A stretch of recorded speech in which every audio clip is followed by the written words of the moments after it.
तो दोस्तों स्टोरी की शुरुआत में भाभी को रूम में दिखाया जाता है।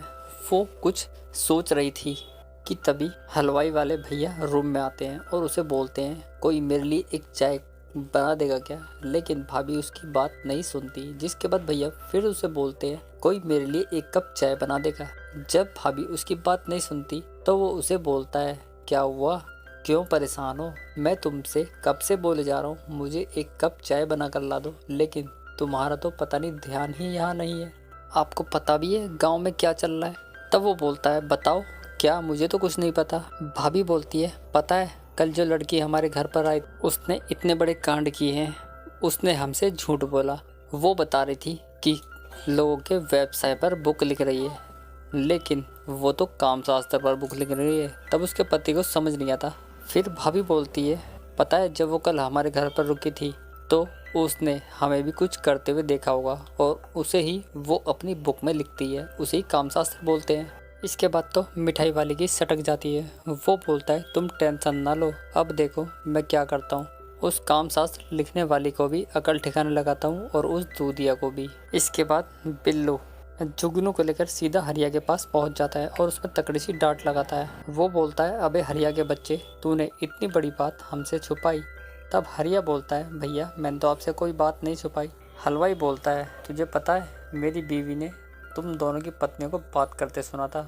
वो लड़की हमारे घर में ताकचाक करती है और हमारी बुक में स्टोरी छाप देती है।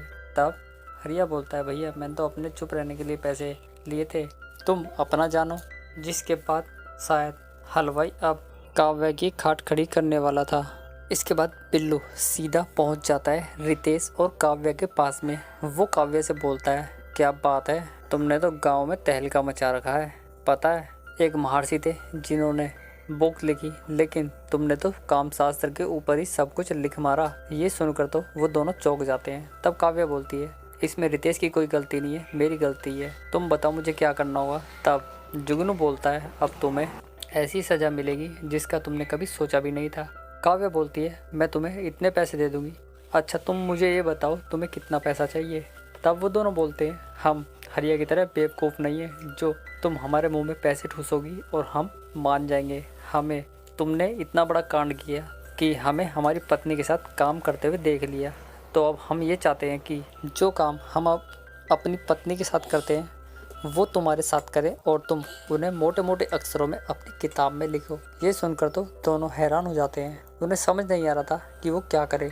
काफ़ी देर तक सोचने के बाद आखिरकार काव्या मान जाती है। जिसके बाद जुगनू और बिल्लू बिना टाइम वेस्ट किए ही लग जाते हैं काव्या के साथ रोमांटिक स्टोरी बनाने में। यहाँ पर हमें दोनों का एक पलंग तोड़ कार्यक्रम दिखाया जाता है। यहाँ पर बिल्लू और जुगनू काव्या की गुफा की खुदाई करने लगते हैं और पानी निकाल देते हैं। आज वो दोनों जो सुख काव्या को दे रहे थे शायद उसकी पत्नियों को वो कभी नहीं दे पा रहे थे। यहाँ पर हमें पूरा 20 मिनट का एक रोमांटिक सीन दिखाया जाता है, दोनों सुख पा लेते हैं। इसी के साथ ही हमारा ये एपिसोड खत्म हो जाता है। तो मिलते हैं नेक्स्ट वीडियो में, तब तक के लिए धन्यवाद।